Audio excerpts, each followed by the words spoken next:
Hi everyone, so we are going to continue our reading from where we left off. We will be proceeding with the book of Matthew in chapter 7 today. But before we begin our reading, let's recall what we've read so far. So in the book of Matthew in chapter 1 specifically details Jesus' lineage, and then we proceeded to learn about Jesus' birth. In chapter 2 it talked about the wise men that came from the eastern lands that brought news to Herod, and then they proceeded to actually be guided by that star all the way to where Jesus was. And then Herod, of course, in his intentions wanted to kill the Messiah, and he was privy to knowing that the Messiah was to come. And then we later learned about John the Baptist, who was to prepare the way for the Lord. John the Baptist was the prophet that was sent to baptize Jesus, and after that baptism Jesus was tempted in the wilderness by Satan, and after that temptation Jesus' ministry began.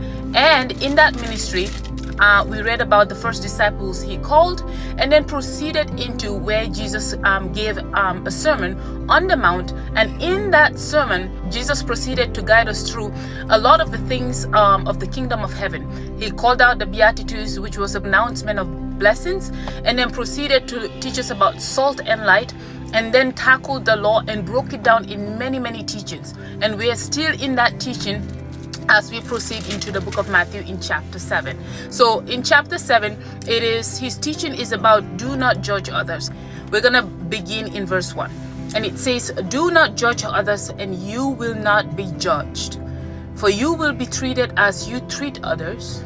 The standard you use in judging is the standard by which you will be judged.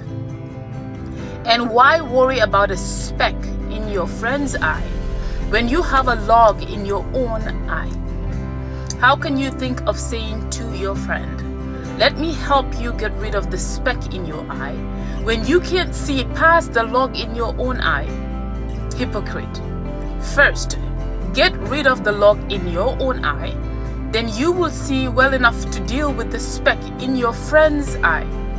Don't waste what is holy on people who are unholy. Don't throw your pearls to the pigs. They will trample the pearls, then turn and attack you. Okay, so there was some key emphasis that I got from this reading, and I wanted to kind of highlight some of those key things with you. So first of all, so Jesus is saying that we will be judged according to the standard in which we judge others. And he is saying that we are not to take God's place as judge, because that is already predestined. That is already a job left for God to do.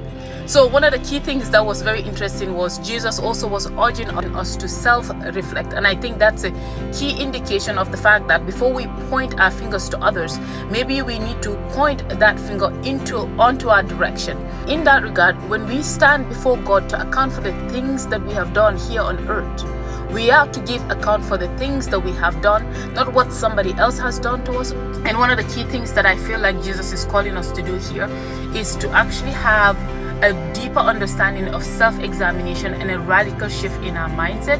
And in that regard, we invite the Holy Spirit to course correct us as we begin our journey in walking with Christ and absorbing the things that he is teaching us here in Matthew chapter 5, specifically all the way to 7 now.